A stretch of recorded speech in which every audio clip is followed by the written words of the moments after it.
अस्सलाम वालेकुम वरहमतुल्लाहि वबरकातुहू। मैं सलाम अली सैफी, विधानसभा मुख्य महासचिव 35। मैं एक शेर के साथ अपनी बात रखते हुए कहना चाहता हूँ। सियाह रात का मंजर भी बदलने वाला है, शहर करीब है, सूरज निकलने वाला है, और अब तक तूने जिसे जकड़ के रखा था अब जंजीरों में, वही मेरा पैर तेरा सर कुचलने वाला है। तो मैंने आज सोशल मीडिया पे एक पोस्ट देखी जिसमें कि लिखा था कि इमरान प्रतापगढ़ी साहब के पीछे राहुल गांधी लठ लेके फिर रहे हैं। तो ये आज महाराष्ट्र की पोस्ट पर लिखा हुआ था, जिसमें कि आज मजलिस ने बहुत ही अच्छी कामयाबी हासिल की है। और ये हम सबको सोचने की बहुत जरूरत है कि हम आज बहुत सारे कम लोग नजर आ रहे हैं यहाँ पर। ये हमारे संगठन में बहुत कमी है, क्योंकि अब से नहीं, शुरू से ही कमी नजर आती चली आ रही है। क्योंकि आज जो हमारे पोस्टों पर लगे हुए हैं फोटो, शायद ही चंद लोग इसमें बैठे हैं, बाकी तो सब नए चेहरे नजर आ रहे होंगे। बाकी पुराना शायद ही 2-4 लोग ही ऐसे हैं कि जो हमें सब कुछ जानते होंगे, जैसे कि अरमान मलिक साहब है, दाऊद साहब है, रईस साहब है, अकदाम साहब तो वार्ड नंबर 3 से है। अभी हम गए थे इनकी भाई की शादी में, भाईजान बैठे हैं उनके साथ, उनकी शादी में गए थे। माशाल्लाह से बहुत बढ़िया प्रोग्राम रहा वहाँ पर, और लोगों का बहुत अच्छा रिस्पॉन्स है वहाँ पर। और इंशाल्लाह के वार्ड नंबर 3 से अकदाम साहब अब के जीत कर ही आएंगे इंशाल्लाह। और सरफराज मियाँ है, हमने इनसे पहले भी बोला था कि सरफराज मियाँ से हम अपने गांव में भी घूमते हैं और आसपास के गांवों में घूमते हैं। मैं सरफराज भाई से बहुत बार कह चुका हूँ, तो इंशाल्लाह अब किसी सीट जरूर निकलेगी। हम इन 2 सीटों का बाकी का मुझे पता नहीं है, खैर कहाँ से कैंडिडेट खड़े हो रहे हैं। बाकी 13-14 कैंडिडेट हैं अभी तक, अभी ऐसा कोई कैंडिडेट और नहीं मिल रहे हैं कि जो हम खड़े कर पाए।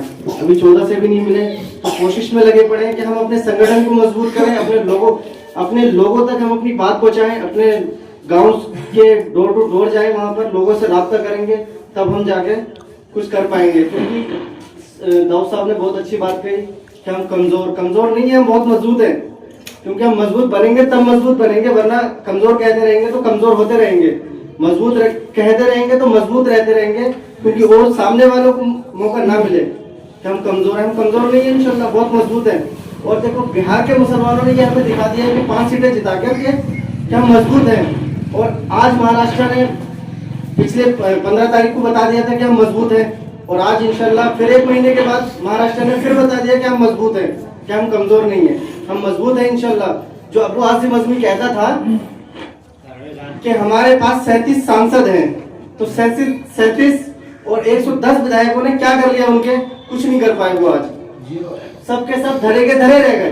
क्योंकि 37 सांसद तो गूंगे हैं, तो हमें गूंगे नहीं चाहिए, हमें सिर्फ एक बोलने वाला चाहिए, जो हमारी पार्लियामेंट के अंदर और विधानसभा के अंदर सांसद में MLC लोग जाकर हमारी आवाज उठाए, हमारे लोगों की बात रखे, हमारे शहर की बात रखे, हमारे गाँव की बात रखे, हमारी आवाम की बात रखे। हम ऐसे लोगों को लेकर आएंगे, ना कि हम गूंगों को लेकर आएंगे। ना हमें गूंगे विधायक चाहिए, ना हमें गूंगे MLC चाहिए, ना हमें गूंगे नगर पार्षद चाहिए, ना हमें मेयर चाहिए गूंगे। हमें सिर्फ बोलने वाले चाहिए, भले एक ही हो लेकिन बोलने वाला हो। हमें गूंगों से मतलब नहीं है, गूंगे तो जितने चाहो इतने बना लो, लेकिन बोलने वाला शेर एक ही होता है, और वो हमेशा एक ही मिलेगा। जंगल में शेर एक होता है, 2 नहीं होते, एक ही होगा। और राजा भी एक ही होगा, 2 नहीं होंगे। राजा अगर 2 होंगे तो उप राजा होगा, लेकिन राजा नहीं होगा, राजा सिर्फ एक ही होगा। तो हम सबको अपने संगठन को लेकर चलने की बहुत जरूरत है। आपस में मतभेद ना करें, कोई भी आपस में जो भी इख्तिलाफात है वो सब दूर रखें, तभी हम रामपुर के अंदर अपनी पार्टी को ऊंचाइयों की और बुलंदियों को छू सकते हैं। वरना हम ऐसा, अगर एक मैं उन पर कहूंगा वो उन पर कहेंगे कि भाई ऐसा हो गया और वैसा हो गया, तो इन बातों पर गौर ना दें। हम अपनी बात पर गौर दें कि भाई हमारे लोग कैसे हमारे साथ मुतासिर होंगे, कैसे हमारे साथ जुड़ेंगे। तो हम अपने लोगों को जोड़ेंगे, ना कि हम किसी इख्तिलाफात में फंसेंगे। अगर हम किसी आपस के मतभेद में फंस जाएंगे तो फिर पार्टी कैसे आगे बढ़ेगी? पार्टी को हम आगे नहीं बढ़ा सकते। फिर तो हम आपस के मतभेदों में ही रहेंगे कि साहब वो ऐसा कह रहे हैं, वो वैसा कह रहे हैं, या वो वैसा कह रहे हैं, तो हम उसमें ना जाएं।